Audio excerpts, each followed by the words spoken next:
Hey guys, welcome to the Titanium Vault. I'm your host, RJ Bates. Today I'm sitting down with Cliff Hayden. How you doing, man? I'm great, RJ. How are you doing? I'm doing pretty good. Why don't you take a quick second to kind of briefly introduce yourself and tell everybody what it is you do in real estate? All right. Cliff Hayden, husband, father of five chucklehead kids.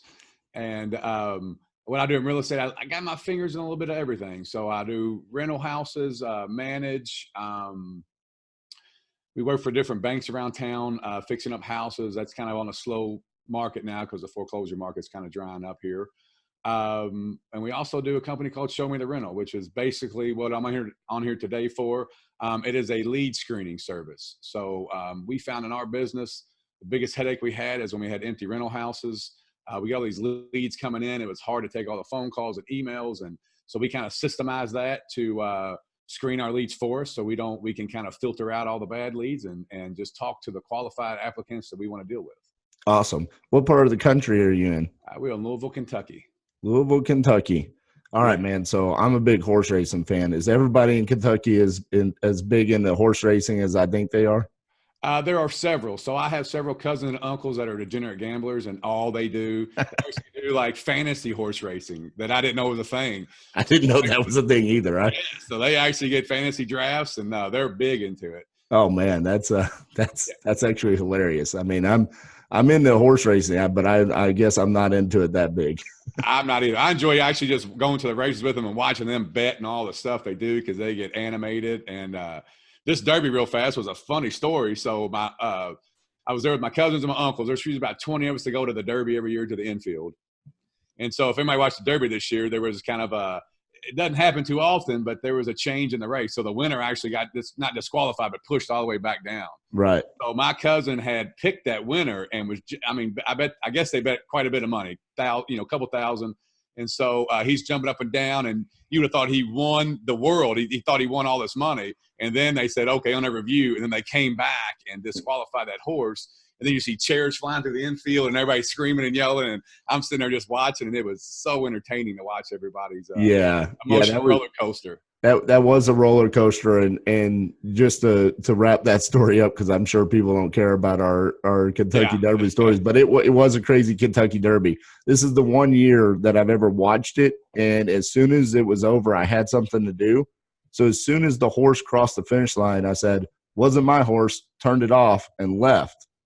And then 6 hours later, when I get back home, I turn on the TV, I see a little notification about, first time in so many years, there's been a disqualification in the Kentucky Derby. And I was like, oh my goodness, because the eventual winner was a huge long shot. Yeah. So it was a big deal. So anyways, good stuff. So, all right, man. Well, tell everybody, how did you get into real estate investing? I know you had a previous career, so go into that story a little bit. So the gist is my sister and brother-in-law were both in the military, in the Army in Iraq. And when they came home, my actual brother-in-law came to our house, and I still remember pretty vividly. We were just talking about it. He gave me a book called Rich Dad, Poor Dad. And then he also brought a game home called Cash Flow.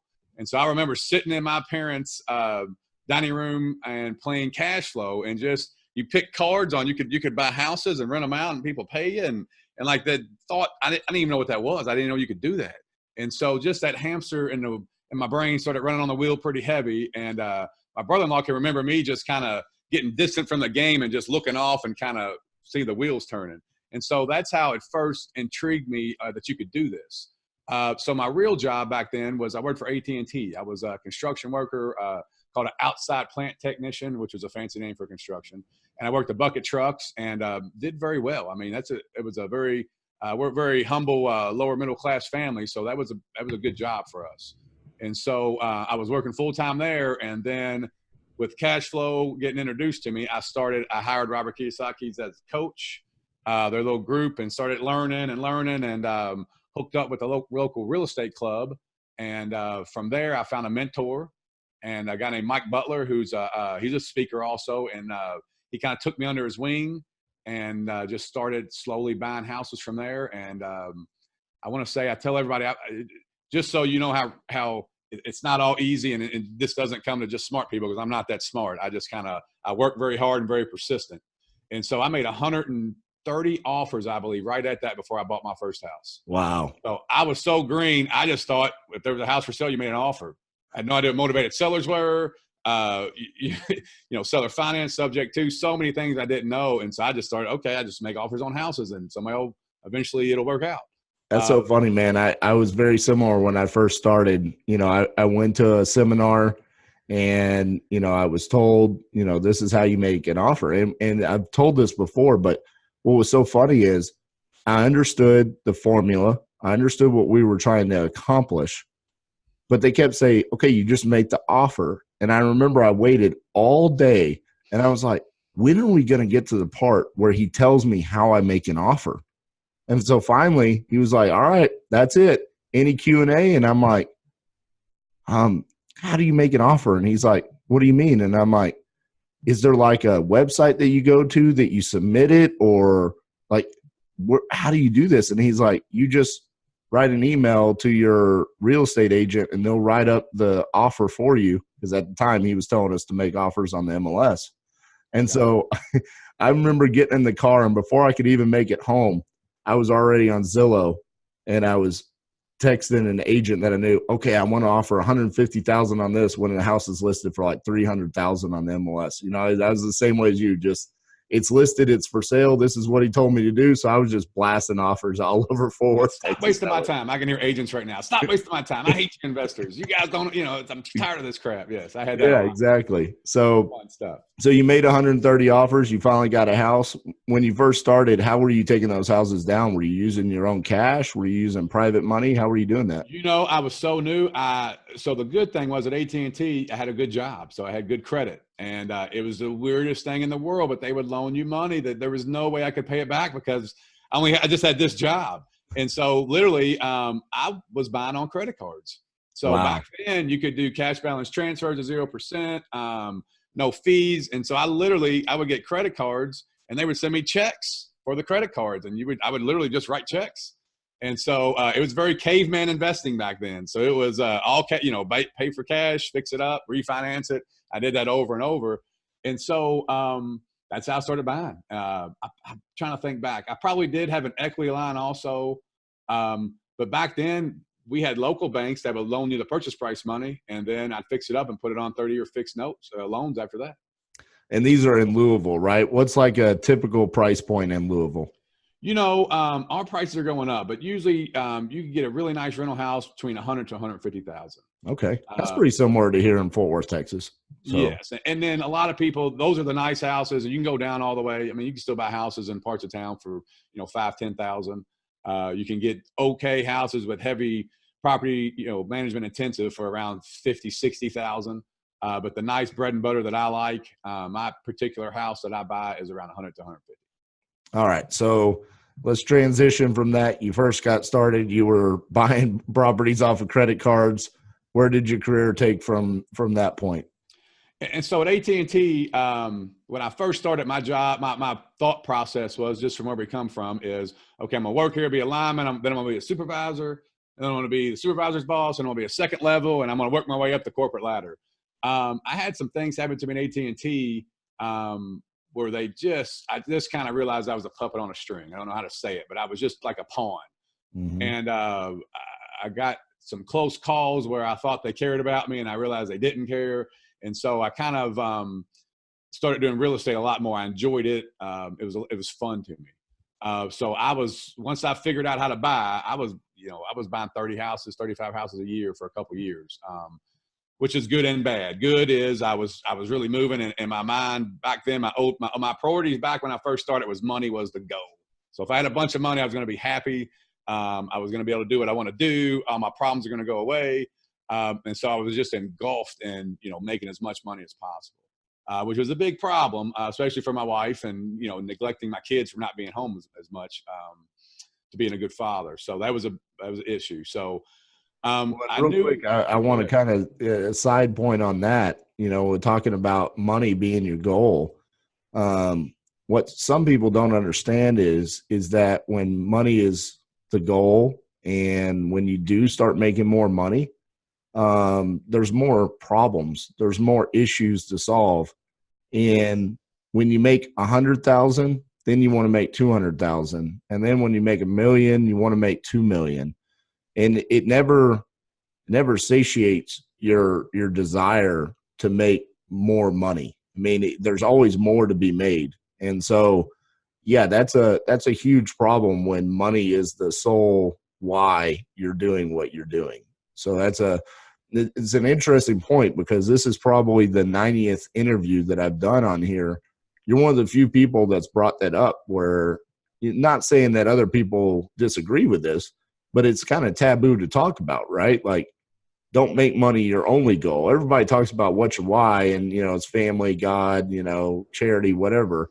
But very rarely do we directly say, hey, don't make money be your sole goal. Because like you said, I mean, very quickly you look back and you're like, man, I'm neglecting my family. I'm neglecting my kids. Time is evaporating quicker than I can make the money. Yeah. And it's kind of like, in my opinion, it's money should be a tool. So it's not the goal, it's the tool. Because you just said it best. What you want the money for is for your family, to go on vacations, to have, nicer toys, or whatever it is you're into. So when that's your focus, you forget about all the stuff that's really important. And so I did that for several years, and it would cause a lot of problems at home. It caused, I missed some birthdays. I was literally engulfed in this, and it took a lot of I read books and talked to different people. And the main goal, what we're looking for, and everybody, the big picture is lifestyle. So everybody does this and gets money for a certain lifestyle they want. So if they can figure out that lifestyle, and figure out, most of the time, what I figured out, if you don't have a lot of debt and a lot of money going out, you don't have to have a lot of money to do what you want to do. So, I mean, if you're bringing in, even a high number, 15, 20,000 a month, and don't have any debt, you can do whatever you want, unless you have extravagant, spending styles or expenses, but you can do whatever you want with that kind of money. Mm-hmm. And getting out of debt is a huge issue. And that's all I focus on now is getting out. I'm a Dave Ramsey kind of fan. I know we're on a different segue, but I'm a Dave Ramsey fan, and I don't like everything he says, but I do like the fact of getting out of debt, reserves, invest, retire, and then give back. I like some of the things he talks about. And so that's the kind of my strategy, and that's my lifestyle now. Gotcha. So, go ahead. What were some of the steps you took when you were making that realization that money was your sole goal? How did you adjust your mindset to get out of that to, okay, money is now going to become a tool? It's a great question. The mindset was, so my financial wise, I was doing great. I mean, we have a nice big house. We had a pool house. We had toys. I come from very humble beginnings. So I would find myself buying my kids toys that I never got growing up, just because I thought, man, I wanted these. I would have been so happy as a kid. And so I'm buying the dirt bikes. I'm buying 4-wheelers. I'm buying, different toys that I'm thinking are going to make them happy, and it doesn't. And so the biggest change was my home life was miserable. I would literally come home, and I remember sitting at the dinner table with my wife at night, and we would my phone would not stop ringing. I get text messages, emails. I have empty rental houses, and I was just working and working and working.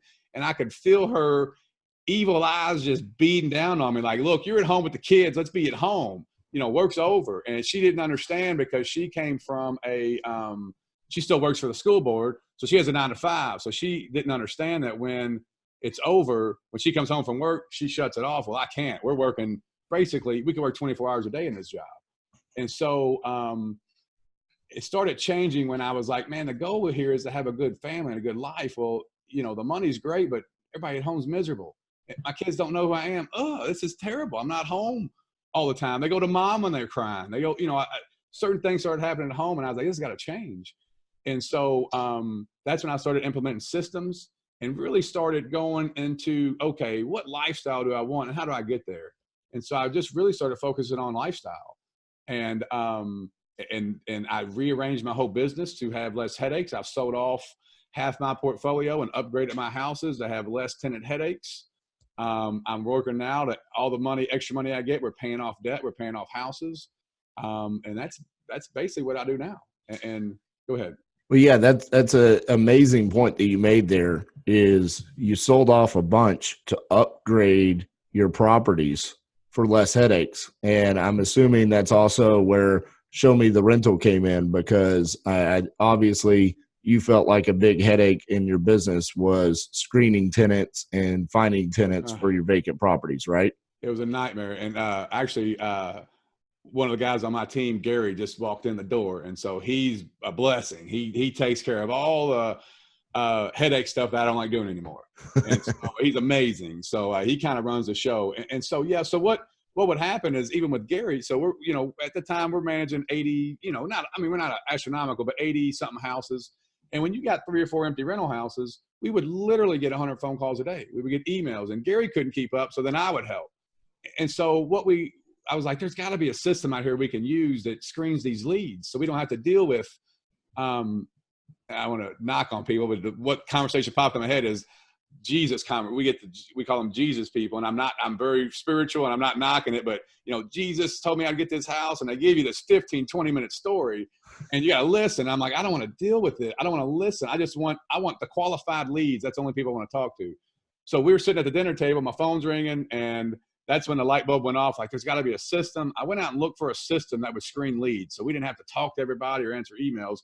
And I literally couldn't find anything. I couldn't find anything. And so I was like, you know what? This can't be that hard. So then I partnered up with a tech guy, and we invented Show Me the Rental. And awesome. So what it did was it solved that problem of, I want to eat dinner with my kids. I want to be home and actually be present and be home and engage with them, and not have 50 things in my mind going on that I got to get taken care of that night and the next day. And what Show Me the Rental did was it literally created a funnel.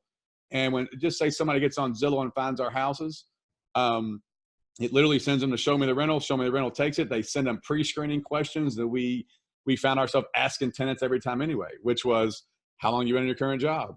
How much money do you have in your bank account? Will you sign a 3-year lease? Are you on Section 8? And so we're asking these questions over and over. And so we automated that.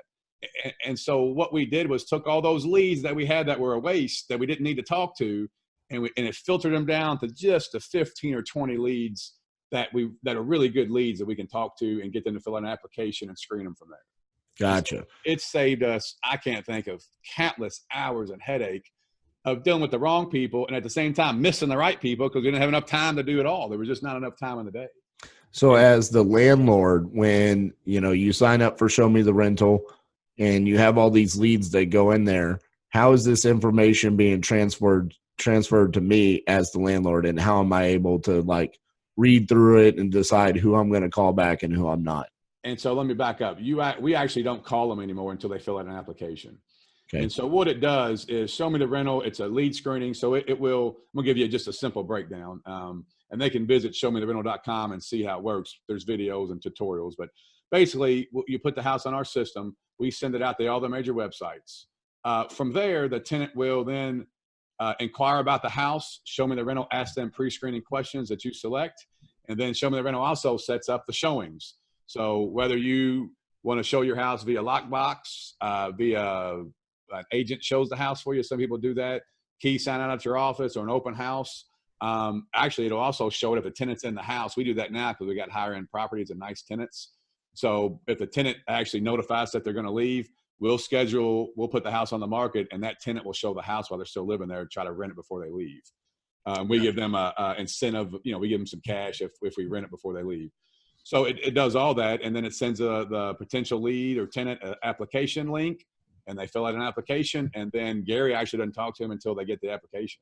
And then he'll go through and screen that application, and then we're good to go. So let's talk about that. We're talking about screening. We're talking about, applications coming in. It sounds like you're very experienced in this. So as a property manager or as a landlord, what are some of the questions that you should be asking prospective tenants? So for us, that's how we went to higher end houses.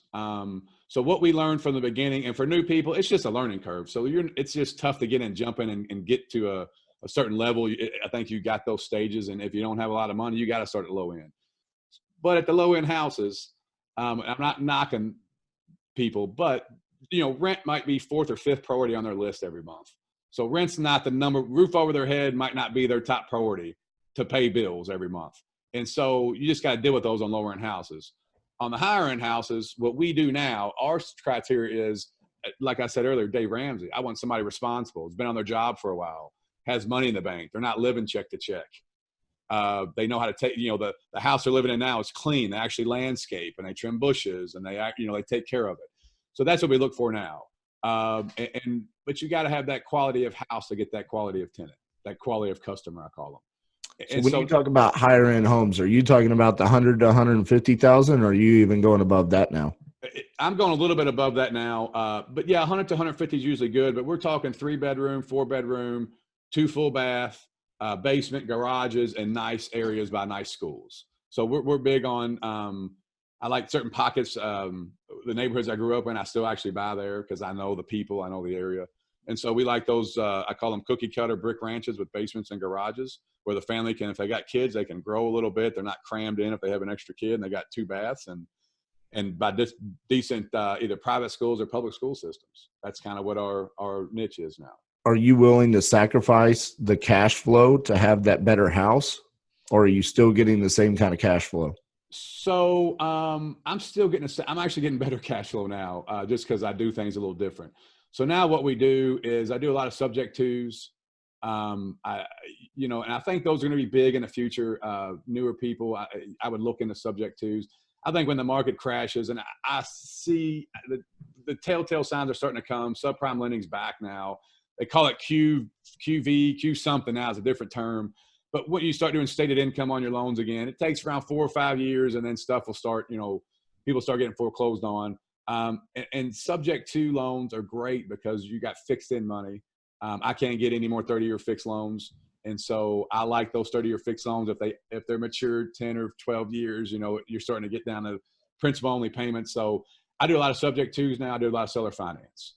And so I negotiate the deal to where I still get the cash flow. And I make it a win-win for everybody. And those are my deals now. It's very rare that I'll do a cash deal anymore. I might do it on a rehab or something, but as far as a long-term keeper, I don't think I've done one in years where I've done an actual cash deal on a long-term keeper. So when you say you're doing seller finance, are you seller financing, or you're having the seller finance to you? It's a great question. Actually, both. So I have about a half a dozen houses now. I'm not big into it. Half a dozen houses that I've financed for other investors or other people, and then I actually buy on seller finance. Those are my best ways to buy. So I do IRA stuff now, Roth IRAs, and so I'll buy rental houses in my Roth where the seller finances that house for me, so I can put it in my Roth. And when you're seller financing, are you putting the buyer on a 30-year fixed note? It always depends on the deal. So it depends on the situation and circumstances, how much money they have down, and kind of what they want to do.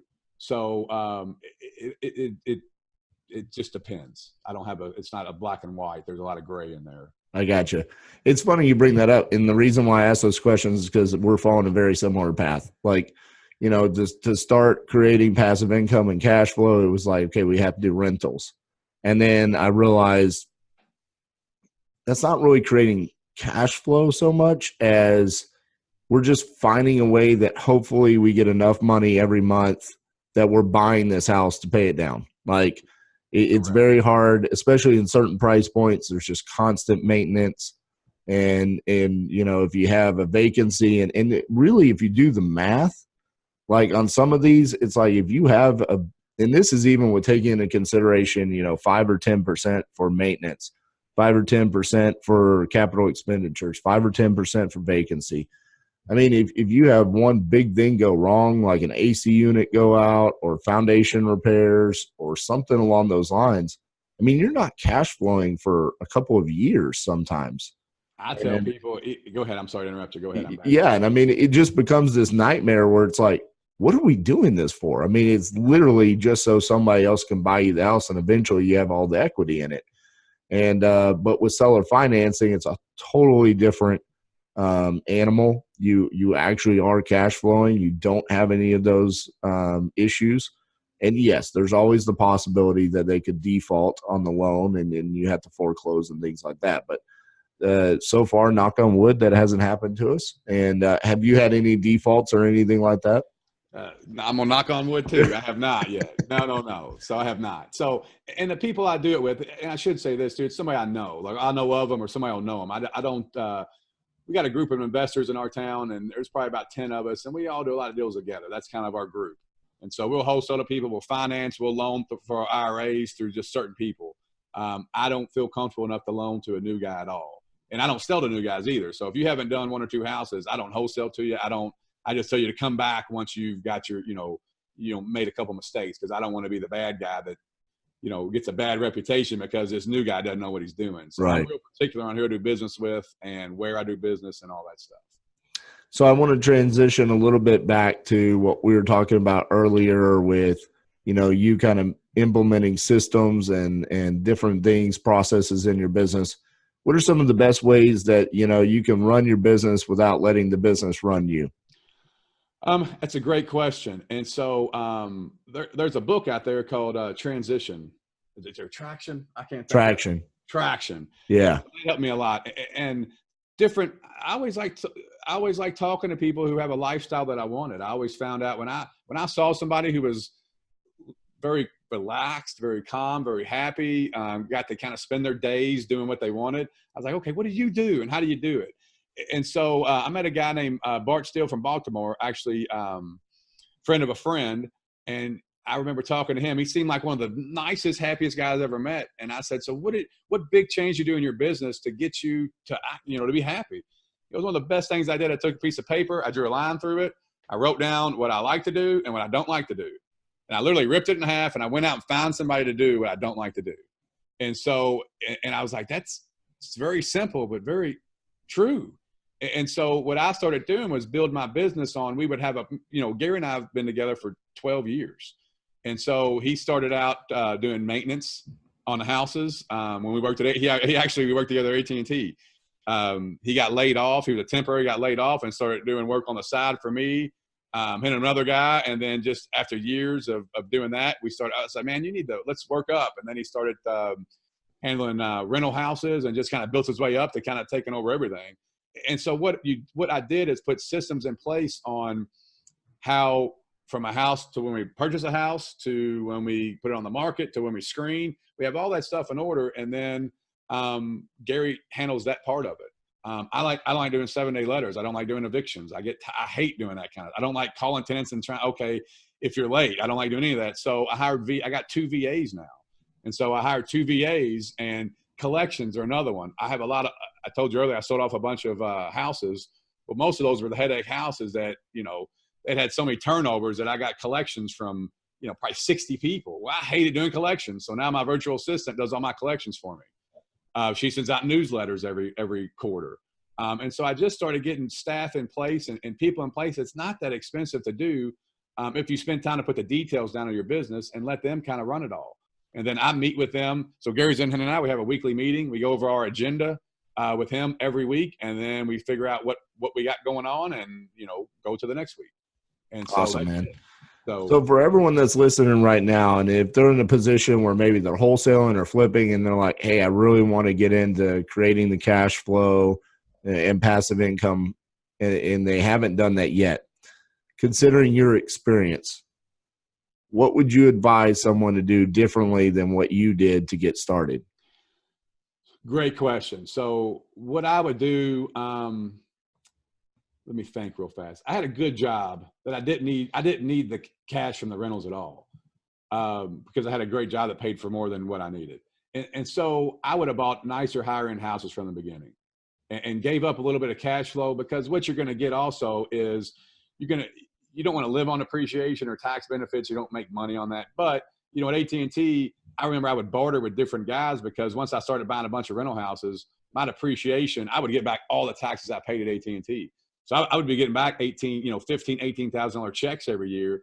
And so what I would do is say, okay, guys, I don't want to work overtime. I got to go buy this house. I would actually buy houses while I was working at AT&T, while I was on the job. And here's a funny story. I love brag about this. So there's a guy, attorney downtown I would use. And at AT&T, you could literally park wherever you wanted. So I go in the middle of downtown on a busy street, park in front of the building, put my cones out, my sign out, go upstairs, buy a house, come back down, get my truck, and go back to the job. And the guys in my crew that we would work together, I'd say, guys, you can take all the overtime I have, because I was one of those senior guys. You can have all the overtime I have. We're going to work as long as you let me do some other stuff, during the day, so I can get some work done on real estate. That's awesome. Yeah, there was different things that I did with that. And so I would have bought higher end houses when I first started. just so I have less headache, less moving pieces. You can get higher quality customers in there. And then like right now today, I buy Verbos. I buy vacation rental houses. I think the math on those is incredible. And so, for instance, we rent out our personal house. I talked my wife into it. And so for Derby, I mean, we rent our house out for Derby and then June and July every summer because my wife, she's works for this local high school. And so she's off all summer and we got a lake house. So we just stay down there. I make just for those 2 months in that week, it's like having 10 paid for rental houses. That's how much money we make off of it. Wow. And the clientele is very high end because it's a nice house. So you're getting people like me and my family. So when we travel, we rent a house because there's 5 kids. And if my mom and dad come or my sisters or whoever, there's not enough room to stay in hotels. And it's just expensive and cumbersome because you got kids running down hallways and it's just, you can't have a lot of fun. And so we rent houses out. And so now I rent my house out and we do very well at it. That's awesome, man. So as far as the vacation rentals go, are you getting into that side of the business or is it just like that a couple one-off scenarios, or is that going to become a new strategy? That's a great question. I have 2. We have a lake house also that I rent out when we're not there. And so I think when the market crashes, so right now our market's very good. So if you're, it's, high-end houses, it's hard to find a deal. So I'll probably wait for the market to crash. And a lot of when that happens, usually those high-end houses you can get for a lot cheaper than the other ones because there's a big spread there. So I think when it crashes, I'll probably pick up another 2 or 3 high-end nice rentals. So when I do vacation rentals, I want the rentals that stand out from everybody in the neighborhood. So I want the pool or a pool house. I want a big pond in the back. I want something that nobody else has. So when they're looking in that area, I got the best house. That makes sense. Yeah. All right, man. Well, last question. It's probably one of my favorite questions to ask people because it always makes, man, why didn't you warn me you're going to ask this? All right. So, you've grown to this point. Sounds like you've kind of accomplished the part of, living the lifestyle that you want. Where do you want to go for the next 5 years? That's a great question. So I have 5 kids and my goal is, get a little personal. I feel so I grew up very humbly. They grew up very sheltered. So I worry about this a lot. And so we actually talked to my wife about this. We just got back in town a couple of weeks ago. We stayed in Colorado for the month. And so we got back in town and I think we're going to do some mission trips. And I just want my kids to kind of see, how do I say that right? I want them to be able to survive. I don't feel like I've taught my kids very good survival skills. And so I really want to spend the next 5 years teaching them more about life and more about life skills. And I didn't do that a lot in the beginning, especially my 2 older ones, because I was working when I say all the time, I was working all the time. And so now I have an opportunity to kind of spend more time with them. I think we're going to Belize next year and do a mission trip and just kind of talk to them about, different things. My oldest is 17. He wants to go into Marines next year when he graduates high school. And so we have a very short time left to spend with him. And so I want to the next 5 years and I want to just spend time with my family and make sure they understand that it's going to sound sappy and a little yuppie, but I want to make sure they know that we love them. Yeah. And so I almost feel like with the oldest, I miss some of that. So I know I do love him. Does he know that I really care? And I want them to know that, no matter what happens, we're a family. And so that's the next 5 years. I want to really focus on that stuff. Well, that's a fantastic goal, buddy. And something for all of us that have our younger children. I have a 6-year-old and in 2 weeks, I'm going to have a 2-year-old. All right. And, that's awesome. And so, I think that's a good point for someone in my shoes right now that is working a lot and trying to accomplish these big goals to stay focused on the family as well. So, Cliff, thank you so much for sitting down with us today. For everyone that's listening, what is the best way they can connect with you or follow you? Easiest way, you can email me anytime at Cliff, CLIFF at showmetherental.com. Just check that out. Send me any kind of information you want. And I don't mind. I know we talked about this earlier, RJ. I'm going to give you my cell phone number too. Yes. If you got any questions or concerns, I answer my cell phone usually between 12 and 1 and 4 and 5. So if I don't answer that day, I'll try to get back to you.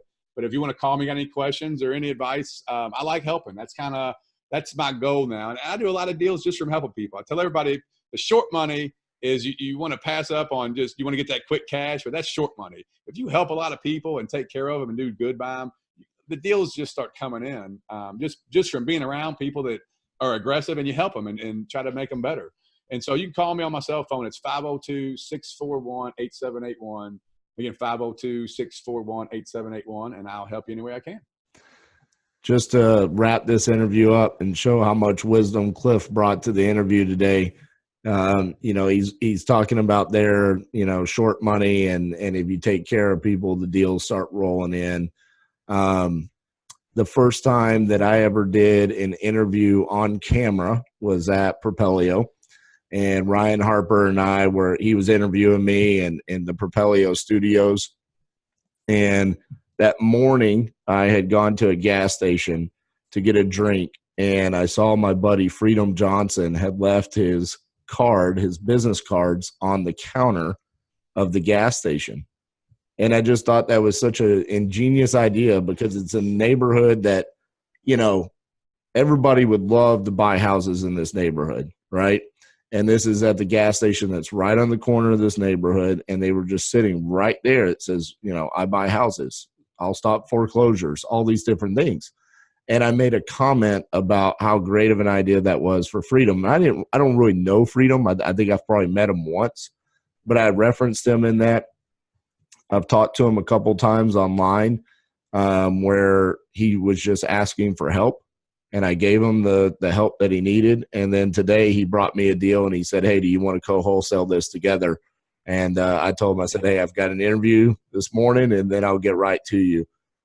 So to Cliff's point is, taking care of people, just recognizing, hustle.